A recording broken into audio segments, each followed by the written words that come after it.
प्यारे बच्चों नमस्कार। इस वीडियो में देखेंगे आप क्लास 10th फिजिक्स जो चैप्टर है आपका इलेक्ट्रिसिटी। तो प्यारे बच्चे बता दूं मैं आपको, ये जो प्रश्न है वेरी मोस्ट इंपॉर्टेंट प्रश्न है, इनको आप सी जरूर लेना है। तो कैसे करते हैं वो देखिए आप। तो आप लोग यहाँ पे सबसे पहले नंबर 2 से हल करेंगे।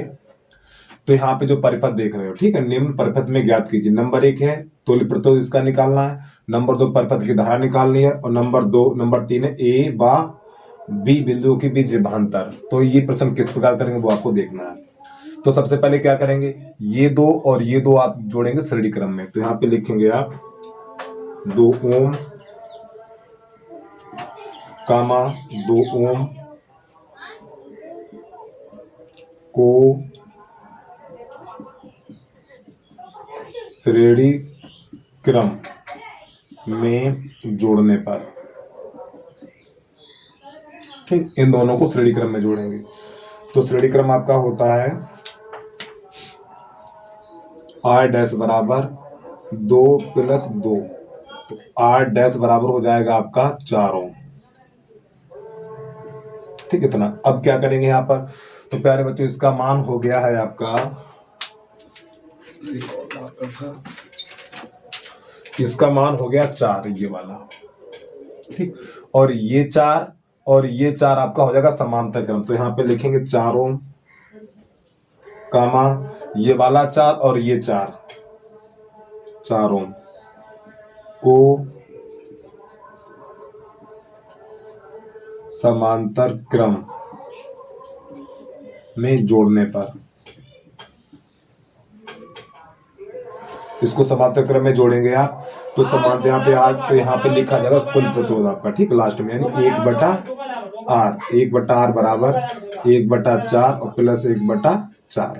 अब इसको थोड़ा इधर से कर रहे हैं। तो यहाँ पे 1/R, तो इसके हर समान है, इसके हर समान है, तो 1 और 1 2 हो जाएगा, 2/4। इसे काट देंगे, 2 × 2 2 दूनी 4, ठीक। तो यहाँ पे 1/R, यहाँ पे 1/2, तो R बराबर हो जाएगा आपका 2 ओम। तो प्यारे बच्चों पहला आंसर निकल के आ गया आपका, ठीक है। इतना सा नोट करिए, फिर इसके बाद इसका दूसरा देखिए। अब यहाँ कह रहा परिपथ की धारा, यहीं पे नंबर 2 डाल दे रहे हैं। नंबर 2 परिपथ की धारा, परिपथ की धारा यानी I बराबर, यानी आपको इसमें ये बताना है जो परिपथ है इसमें कितनी धारा प्रवाहित हो रही है। तो I बराबर V/R, ये सूत्र होता है, ठीक। इसमें कै वोल्ट की बैटरी लगी, 2 वोल्ट की बैटरी लगी हुई है। तो यहाँ पे 2/R का मान कितना है, ये R का मान 2 निकला, 2 हो जाएगा। तो 2 × 2 2 दूनी 4, सॉरी 2 × 2 2 × 2 यानी 1। तो I का मान निकलेगा 1 एम्पियर, ठीक है। ये नंबर आपका हो गया 2। अब नंबर 3 कैसे करेंगे वो देखिए। यहाँ से अब आप हम कैसे हल करते हैं इसको। A व B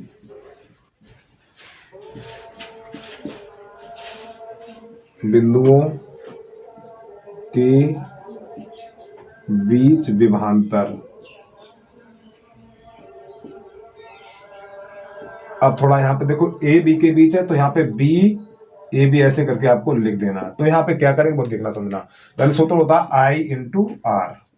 अब प्यारे बच्चों यहाँ पे समझ लेना है, यानी I का मान आपने निकाला था 1, I का मान निकाला था आपने 1 एम्पियर, जो अभी निकाला था प्रश्न नंबर 2 में। अब यहाँ पर देखिए, यहाँ पर कितना प्रतिरोध है, यहाँ पर 4 ओम का प्रतिरोध है, ठीक। और यहाँ पे कितना प्रतिरोध है, यहाँ पर भी 4 ओम का है। तो प्यारे बच्चों इस पूरे परिपथ में 1 एम्पीयर की धारा बह रही है। तो यहाँ पर आधी, यानी 1 का आधा होता है 1/2, यानी 1 का आधा 1/2। तो प्यारे बच्चों यहाँ पर धारा बहेगी 1/2 और इसमें भी धारा बहेगी 1/2, ठीक है। क्योंकि यहाँ पे पूरे परिपथ में धारा 1 बह रही है, तो आधी धारा यहाँ बहेगी और आधी धारा यहाँ बहेगी। जैसे कि मान के चले आप, मान लो I आपने 5 एम्पीयर निकाली है, I बराबर मान लो आपने 10 एम्पीयर धारा निकाली है। तो जब ये दोनों प्रतिरोध समान होंगे तो 5 एम्पीयर की धारा इसमें बहेगी और 5 एम्पीयर की धारा इसमें बहेगी। मान के चले आपने 3 एम्पीयर की धारा निकाली, कितनी निकाली, 3 एम्पीयर, तो 1.5 धारा इसमें बहेगी, यानी 1.5 और 1.5, ठीक। इस प्रकार ये धारा, यानी कि जो इसमें धारा होगी वो इसमें धारा होगी, क्योंकि यहाँ पे प्यारे बच्चों प्रतिरोध समान है, यहाँ पे भी 4 ओम है और यहाँ पर भी 4 है, तो धारा दोनों जगह समान बहेगी, ठीक है। उम्मीद है आपकी चीज समझ में आ गई होगी। अब यहाँ पर क्या करेंगे वो देखना ध्यान से। तो यहाँ पे जो धारा थी वो 1 थी, कितनी थी 1। तो इस वाले प्रतिरोध में 1/2 धारा बहेगी और इस वाले प्रतिरोध में भी 1/2 धारा बहेगी। ठीक है, तो यहाँ पे आई का मान 1/2 हो जाएगा। अब ए बी के बीच प्रतिरोध कितना है, यहाँ पर भी ए बी लिखो। अब देखो ए और बी, ए बी के बीच कितना प्रतिरोध है, 4 है, तो यहाँ पे 4 लिख दिया जाएगा। 2 एकम 2, 2 दूनी 4, तो आपका 2 वोल्ट आंसर आ जाएगा। ठीक है, यही तीनों हो गए। उम्मीद आपको समझ में आ गया होगा भाई। अब इसके बाद प्रश्न नंबर 1 देखिए, ऊपर वाला, इसको हटा दे रहे हैं हम।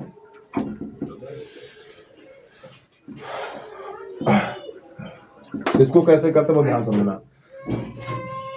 2 वैद्युत प्रतिरोध, यहां पे लिखेंगे माना 2 वैद्युत प्रतिरोध R1 तथा R2 है। ठीक, अब क्या कह रहा है, इनका तुल्य, यानी कि इनको श्रेणी क्रम में जोड़ा जाता है। इनको जब श्रेणी क्रम में जोड़ा जाता है तो उनका तुल्य प्रतिरोध 25 है। तो यहां पे लिखेंगे आप R1 तथा R2 को श्रेणी क्रम में जोड़ने पर, ठीक, जोड़ने पर, तो यहां पे होगा आपका R बराबर R1 प्लस R2। तो प्यारे बच्चों, ये आपका तुल्य प्रतिरोध कहलाता है। ये आपका होता है तुल्य प्रतिरोध, कुल प्रतिरोध या परिणामी प्रतिरोध। इसके 3 मान होते हैं। तो R का मान कितना, 25, तो यहां लिख देंगे 25। तो 25 बराबर हो जाएगा आपका R1 प्लस R2 कितना, तो यहाँ पे R1 प्लस R2 बराबर हो जाएगा 25। तो आप ऐसे भी लिख सकते हैं। ठीक है, 25 पलट देते हैं ऐसे करके, यानी इधर का उधर कर सकते हैं। अब इसके बाद क्या करा है, इसको समांतर क्रम में जोड़ा जाता है, यानी अब इन्हीं प्रतिरोधों को समांतर क्रम में जोड़ा जाता है। तो यहां पे लिखेंगे R1 तथा R2 को समांतर क्रम में जोड़ने पर। ठीक है, अब इनको समांतर क्रम में जोड़ेंगे तो 1/R बराबर 1/R1 प्लस 1/R2 ये। ठीक, जब इनको समांतर क्रम में जोड़ा जाता है तो इनका तुल्य प्रतिरोध 4 ओम है, ये 4। ठीक, तो यहाँ पे इस R का मान 4 हो जाएगा। तो यहां से क्या करेंगे अब हम, तो 1/4। ठीक, इस R का मान, ये परिणामी प्रतिरोध होता है, इसका मान 4 हो गया। अब क्या करूं, इसका गुणा इसमें कर दो, तो R1 इसका इसमें और इसका इसमें, तो R1 प्लस R2 बटा हो जाएगा R1 और R2। एक बार फिर समझना प्यारे बच्चों, इसका गुणा इसमें करो तो R1, इसका इसमें, ठीक, R2 और नीचे का नीचे कितना। अब यहाँ पर 1/4। अब देखो R1 प्लस R2 का मान, इसे समीकरण नंबर 1 मान लो आप। R1 प्लस R2 का मान कितना, 25 है, तो यहाँ 25 रख दो। तो 25/R1 और R2। अब यहाँ पे कैंची गुणा करेंगे इसका हम, कैंची गुणा करने पर, जब कैंची गुणा करें तो इसका इसमें करो, तो R1 और R2 और 25 चौकू 100। अब प्यारे बच्चों यहां थोड़ा ध्यान समझना। ठीक, ये सिखाने के लिए सबसे पहले आप थोड़ा बेसिक समझिए। जिससे हमने कहा A प्लस B बराबर आपका 20 है, और मान लो हमने कह दिया 9 है, और AB बराबर 20 है। अब थोड़ा यहां पे समझना प्यारे बच्चों, यानी A प्लस B बराबर 9 है और AB बराबर 20 है। तो प्यारे बच्चों 20 के ऐसे गुणनखंड करो, इस 20 के ऐसे गुणनखंड करो कि जोड़ने पे 9 मिल जाए। तो आप क्या करेंगे, यहां पर 5 और 4 कर देना। बड़ी संख्या आगे लिखना, आपको बड़ी संख्या आगे लिखना, हमेशा ध्यान रखना। यानी 20 के ऐसे गुणनखंड करो, 20 के ऐसे गुणनखंड करो कि जोड़ने पे 9 बन जाए। तो यहाँ पे 5 चौक 20। अब जब इन दोनों को जोड़ेंगे, 9 बन जाएगा आपका। उम्मीद है आपको समझ में आ गई होगी ये बात। अच्छा, दूसरा समझिए, यहाँ पर जिस समय लिख दिया यहाँ पे 13, यहाँ पे लिख दिया 30। अब 30 के ऐसे गुणनखंड करो, 30 के ऐसे गुणनखंड करो कि जोड़ने पर 13 मिल जाए। तो 10 और 3, बड़ी संख्या हमेशा आगे लिखेंगे, ध्यान रखना। ठीक है, तो 10 और 3, ठीक, 3 धाम 30। अब जब इन दोनों को जोड़ो 13 बन जाएगा। इसी प्रकार यहां पर, तो इस 100 के ऐसे गुणनखंड करो, इस 100 के ऐसे गुणनखंड करो कि जोड़ने पर 25 बन जाए। तो यहाँ पे क्या करो, आप 20 कर दो, यहाँ 5 कर दो, ऐसे करके इन दोनों का गुणा करेंगे तो 100 हो जाएगा, इन दोनों को जोड़ेंगे तो 25 हो जाएगा। बस यही आंसर होगा। तो लिख दो R1 बराबर 20 ओम और R2 बराबर 5 ओम। हो गया इस प्रश्न का आंसर। ठीक है, अगर वीडियो अच्छा लगा प्लीज वीडियो को लाइक कर दें भाई।